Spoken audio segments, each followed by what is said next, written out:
Yan muli ay ito nga po at tayo ay maghahalo ng waterproofing. Ito po ang aming waterproofing. Aquasil Plus. Yan, flexible waterproofing po. Yan po ay meron na po siyang liquid ito. Natapon na yan. Natapon na nga po kasi binuksan na natin.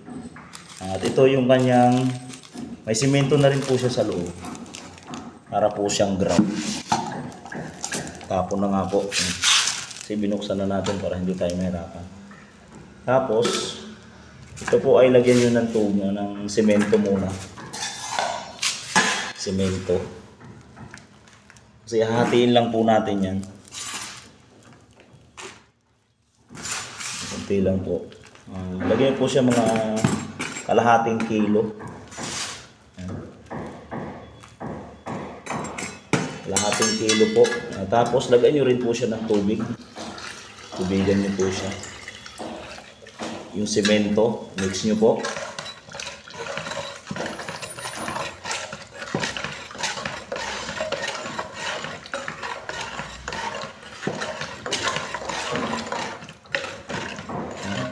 So, nakita nyo pong okay na, na-mix na. Na-mix na siya. Lagyan nyo siya ng ito.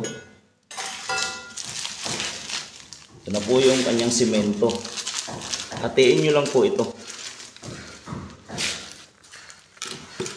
Tingnan natin yung silikon dito. Ayan. Wala nga po tayong stand. Di tayo nakapagdala.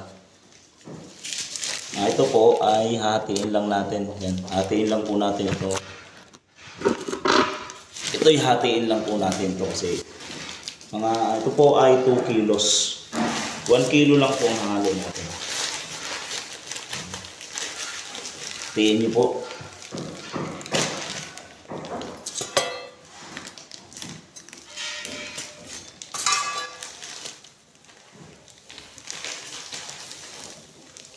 Hatiin nyo po. Ihalo nyo po sa semento.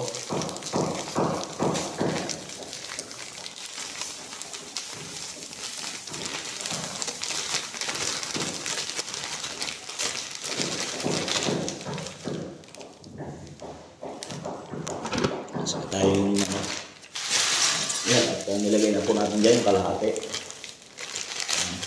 Hinapin na po natin yan. Yan. Haluin po natin.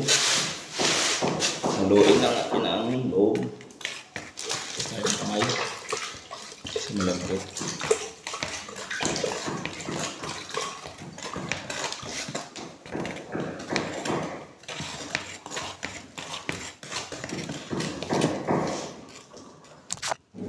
Siguraduhin nyo pong halong-halo po. Yan. Yung semento tapos yung kanyang semento rin nakasama nito ng waterproofing para po siyang grout, parang grout po siya. Siguraduhin nyo pong halong-halo yan. Yung kanyang mixture yan. Kalahating semento tapos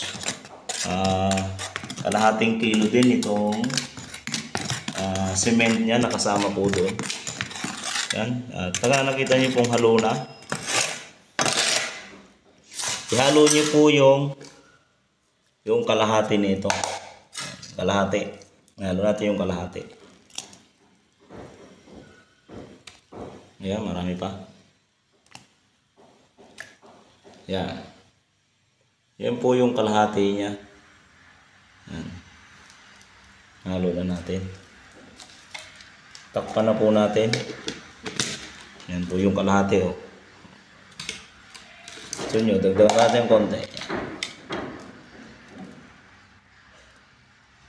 Yun. Yan, kalahati na po yan. Tapos haluin nyo po ulit. Yan, dapat po yung halong-halo tapos yung matubig siya.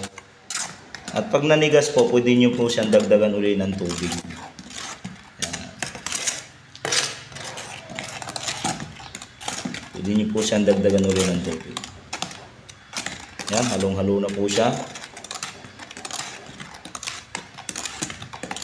Pag alam niyo pong halong-halo na, haluin niyo pa rin ng maigi. Ang halong-halo talaga.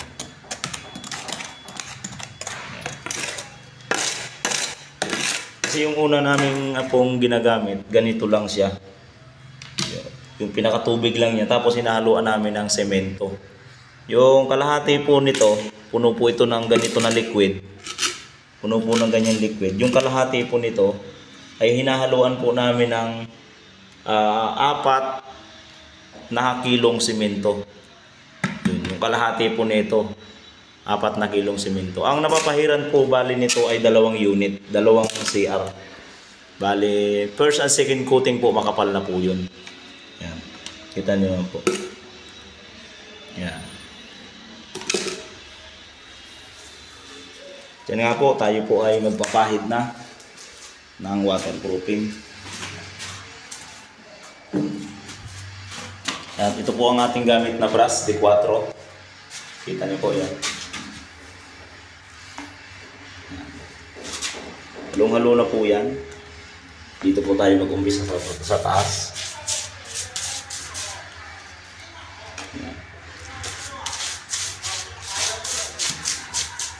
Tapos tayo mag-umpisa.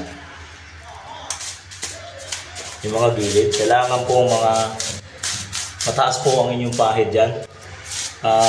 Approximately po ang pahid nyo dito sa tagiliran sa CR ay mga 20 cm ang taas.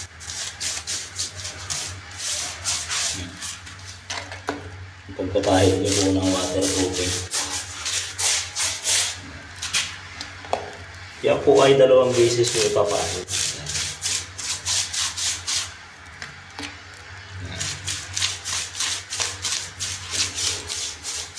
Dapat ay maano ang pagpahid nyo, masinsin.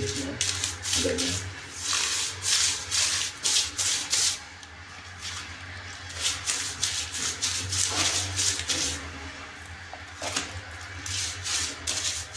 Kanyang pahid, masinsin dapat. Tapos yung gilid, pag yung hayaan na wala, at saka paatras po ang pagpahid nito.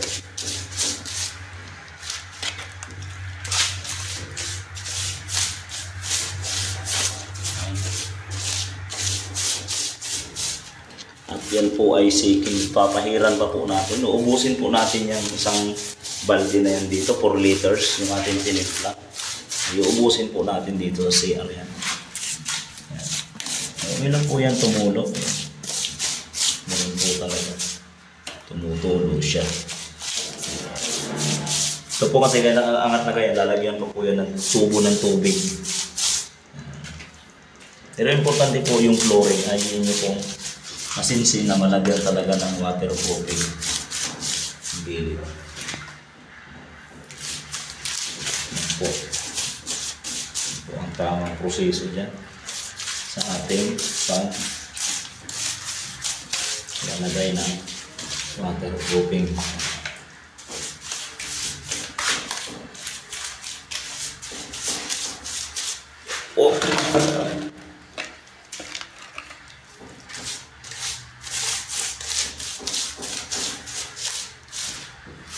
Para po kayo nagpipintura lang.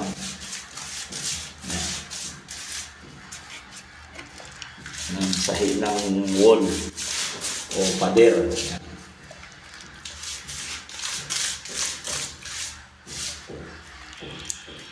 Para po, kaya po tayo naglalagay ng waterproofing para hindi po tumagos yung tubig sa baba. Yan. See, sa taas po ito. Kung nasa baba naman po kayo, kahit hindi na po kayo maglagay ng waterproofing, ang nilalagyan lang po ng waterproofing ay yung mga nasa taas na bahagi ng CR.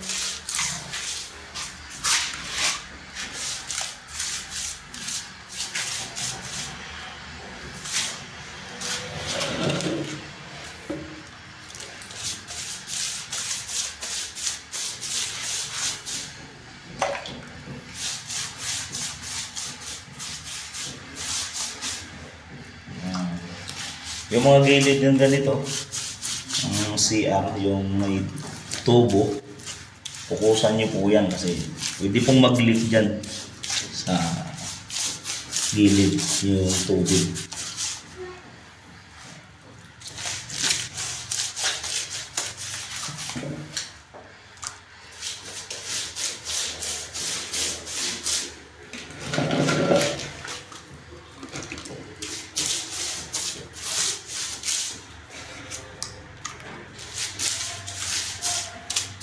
Huwag niyo pong titipidin ang CR na ano.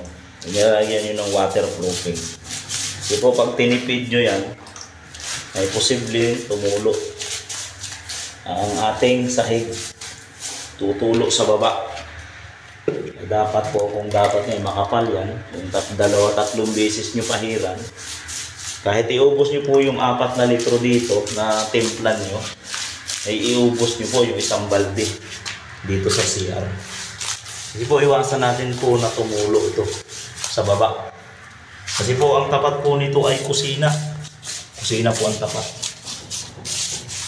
Dapat po ay hindi natin tipirin sa paglalagay ng waterproofing. Yan.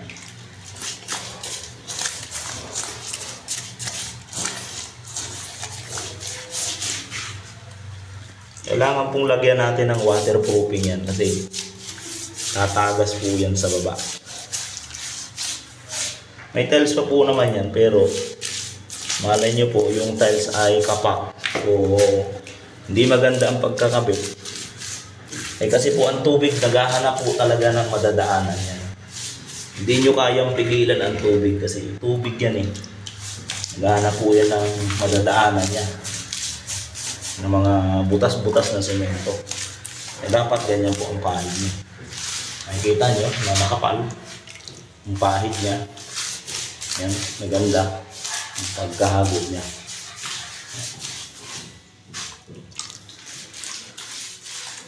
Kahit unang pahid nyo pa lang, magandahan nyo na po, kapalan nyo na.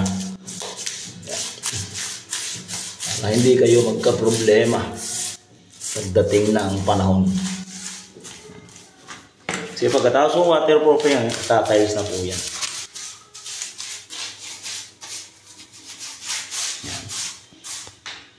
Yan, at maraming pong salamat at bye-bye po.